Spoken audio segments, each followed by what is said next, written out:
right. Okay, so what we're going to start with is this first example at the top. And there's a lot of words on this page, I know, but we're not going to like read through word for word. If you're confused, you can kind of go back and read through it. Maybe it'll clarify it a little later. I'll try and explain it as simply as possible. And so the idea here is we want to try and find where two graphs intersect. So if we look at those first ones, y equals x plus 1, y equals x squared minus 1. Well, we could graph both of those very easily, right? Y equals x plus 1, we just have a line. Here's my y-intercept, slope of 1. Okay, and then y equals x squared minus 1. Well, that's a parabola that's been shifted down 1. So it would just look something like this. And we would see that their intersection points pretty clearly. We'll have one intersection here and one intersection here. Now we could also support that by solving it algebraically. So what would I do to solve these system of equations algebraically? You could do substitution, you could do elimination, right? In this case, it's probably the easiest way. It would just be to set them both equal to each other. And then to solve this, what would I have? I'm going to factor it. Again, I'm kind of going fast just in the interest of time here. Right? So x equals 2 and x equals negative 1. But that's not our solutions, because our solutions have to be what? Ordered pairs. So I would take this 2 and plug it back into either equation.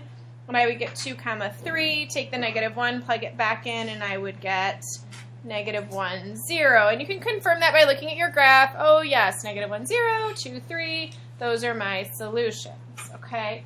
We're going to do the exact same thing today, you guys, but with polar graphs, okay? So we're going to look at them on the graph, see where it looks like they intersect, and then we're going to solve them algebraically. Most of the time, it's just going to be setting them equal to each other because they're both always going to be like r equals and r equals. I don't think we do any lemnis gate, so we won't have to deal with an r squared. We'll set them equal to each other, we'll solve algebraically, and figure out their solutions. The tricky part about polar coordinates is sometimes there's going to be something that appears on the picture to look like a solution, but it's not actually a solution. Okay, and so that's where we have to really back it up with algebra. So let's try the first example. R equals 2, what does that graph look like? Circle, right? So this is just a circle, center at the pole, radius 2. Okay. R equals 2 sine 2 theta. What's that? It is a rose. How many petals? 4. Where's the first petal?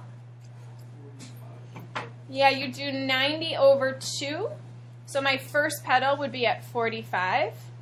Spacing between them, 360 over 4. So spacing between would be 90. So I'd be at all my 45s, right? All right, so let's just graph that.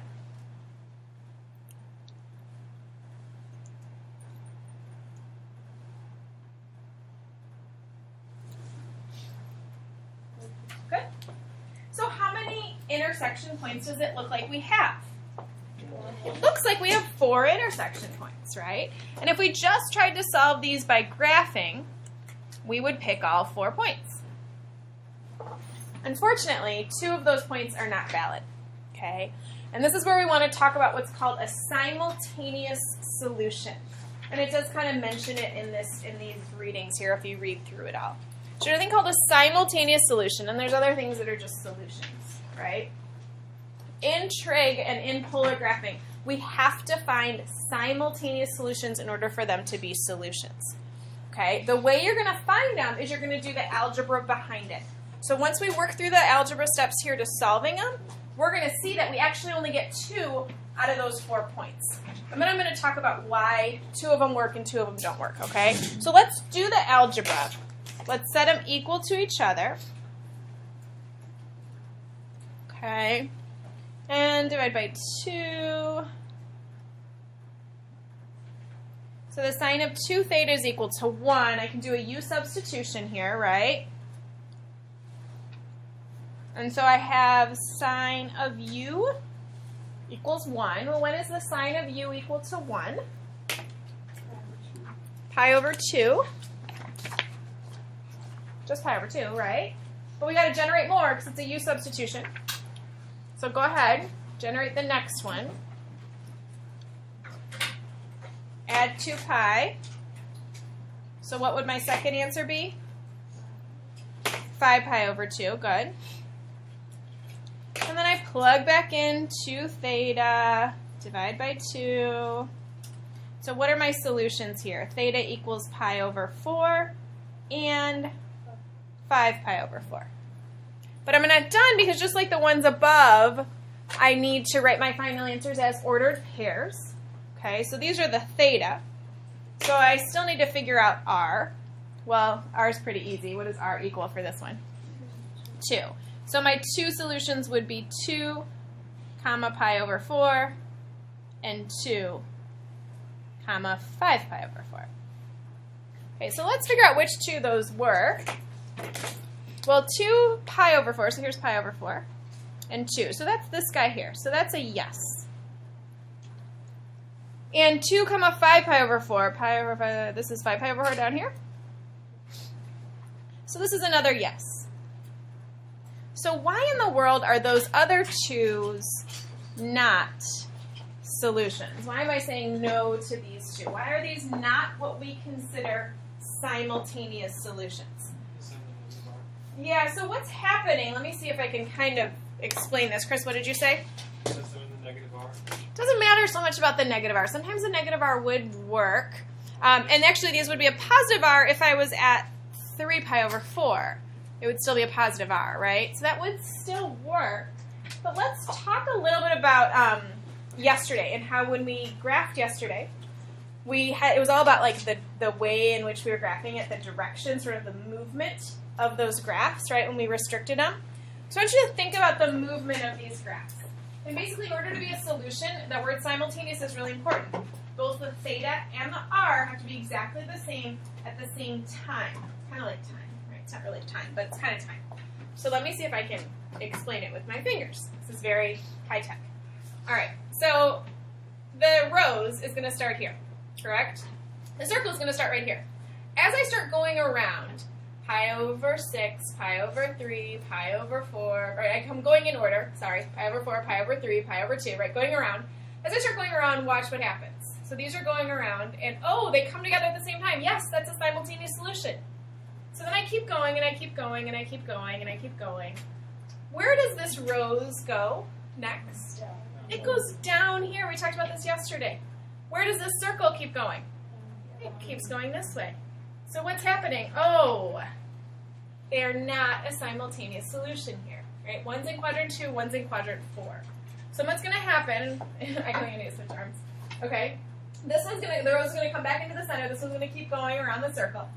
And then they're going to come together again here for another simultaneous solution. Make sense? And then the rose is going to keep going inside. And then the rose is going to go back up to quadrant 2, while this one comes down here to quadrant 4. See that? And then it'll come back in, something like that. Okay? Does that make sense? So it's all about that simultaneous. They have to be there at the exact same time. If they're not there at the same time, even though at the end picture it looks like they intersected, they didn't intersect at the same time. And I say time lightly because it's really not time, but it's really the angle. Okay? Questions? All right, so that's what it means to be a simultaneous solution, and we only want simultaneous solutions. Go ahead and turn the page. Okay, so that's all that this is saying at the top. All solutions versus simultaneous solutions. We only want simultaneous. So let's try this one. What does the graph of r equals 3 sine theta look like? Circle. This is a sine circle, and this is a cosine circle, right? All right, so my sine circle goes up. How large is my diameter? 3. So there's my sine circle. And my cosine circle would go to the right and also have a diameter of 3. All right, so that's pretty cool. How many solutions does it look like we have? Looks like we could have 2 possibly. Okay. Well, let's actually work it out and see if both of those are solutions or not. So set them equal to each other. We can get rid of those 3's. So we have the sine of theta equal to the cosine of theta. How in the world am I going to solve this? you are going to think. All of you are going to think right now. When is the only time that sine of theta is equal to cosine of theta? What does theta have to be? 2/2. So what does theta have to be? 45. What does theta have to be? Let's call it pi over 4. Oh, think about that for a sec. What's the sine of pi over 4? Oh, it's root 2 over 2. What's the cosine of pi over 4? Oh, it's root 2 over 2. Make sense? Sine equal cosine. There's one other place where they are also equal. Where is it? Not 0, 0. 5 pi over 4. Why is 5 pi over 4 also work? Because they're both negative. At your zeros, you guys, zero's not going to work. So it'll be 1, 0, 0, 1, right? Negative 1, 0, 1. So those won't work. Okay. But those two will work. So that's the only place where sine is going to equal to cosine.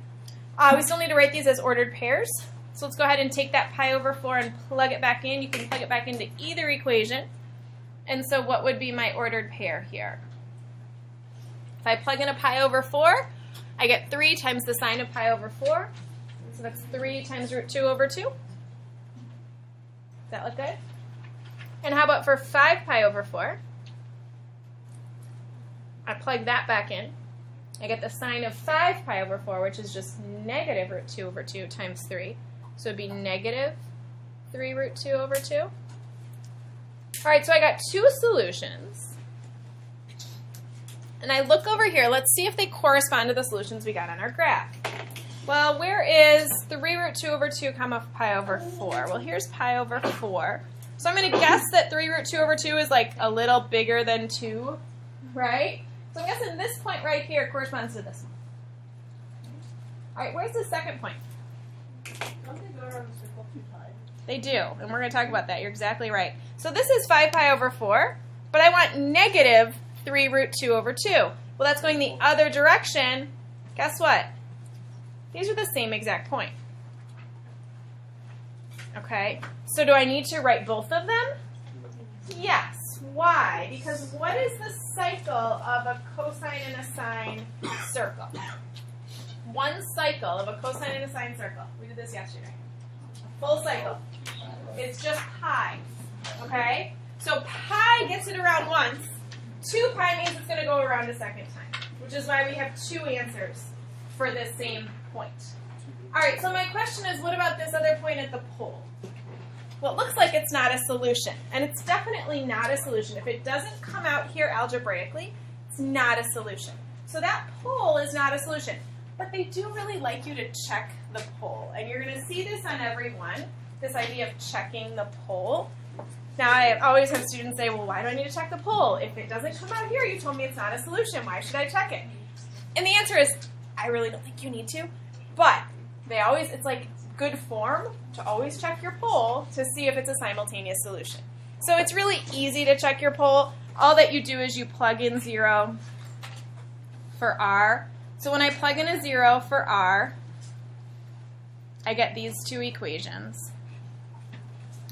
And then I just solve them. So when is the sine of theta equal to 0? Sine is equal to 0 at? Not all at once. 0 and pi. When is cosine of theta equal to 0? At pi over 2 and 3 pi over 2. So what you're noticing here is that since these solutions are different, the pole is not a simultaneous solution. I'll just put SS, okay? So the pole means that they do both cross the pole, but they're not crossing it at the same time. And again, you can try and do the two-handed finger thing, right? So what's happening? The blue one starts here, the orange one starts here, and then as they're coming around, they're going to be simultaneous here, but then this one goes through the pole earlier, and the orange one doesn't get to the pole until later. Okay? So if you can do that, your calculator is going to help you as well. If you graph these on your calculator, you can see simultaneously which ones are crossing at the same points. Okay? So we would say that the pole is not, I just put SS, that just means simultaneous solution. Do you need to check your polls when I'm giving you a quiz, a test, your homework? Only if I specifically say check your poll. Then you should check your poll. If I don't say it, you should be okay with it coming out algebraically. Okay? But if it doesn't come out algebraically, or if you've made a mistake algebraically, or something's off, it doesn't hurt to always check your poll to just double check, did you indeed catch all the solutions and get that the poll was 1? Okay? All right, I need to just pause this video for a sec because it's getting way too long.